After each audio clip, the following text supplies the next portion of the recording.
As a man, I really don't like to shop. As a married man, I'm still required to.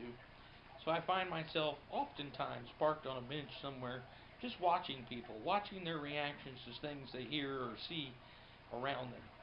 One of the most interesting times to watch people are during sporting events. How a touchdown or a home run can bring thunderous applause and screaming and yelling and just exuberance.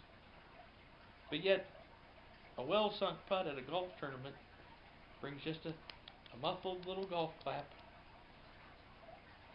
Jesus, as he was traveling through Samaria, stopped at Jacob's well for water.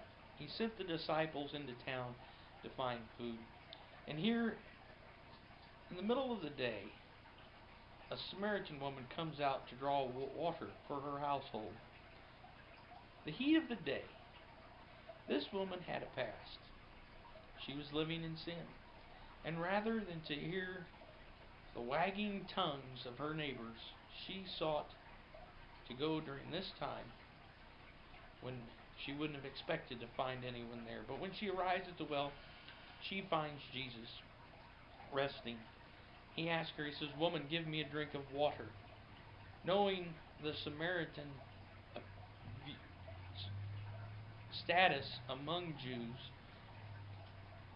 she says, "Jew, why do you ask me for water?" He says, "Woman, if you knew who I was, you would ask me for water.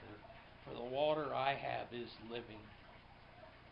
She immediately replies, "I want this water." Jesus tells her, "Go bring me your husband." She says, "I have no husband, sir." He says, "You're right. In fact, you do not." He says, "You've had 5 husbands, and the man you're living with now is not one of them." He has her attention. He has brought her sin out of the closet into the forefront. Sin must be confronted prior to receiving the living water from God, the grace extended to them, to the sinners. In fact, when she received this grace, she was so excited and so exuberant, she ran back to town, leaving her water jug behind, to tell everybody that she had found the Messiah. About that time, the disciples returned and asked, "Rabbi, you need to eat." He says, "I'm not hungry." "But Rabbi, maybe someone come and fed him." They didn't get it. They had spent all this time with him. They had seen him heal the sick, raise the dead, turn water into wine, feed 5,000, but they still weren't getting it. They had a muffled golf clap in the background.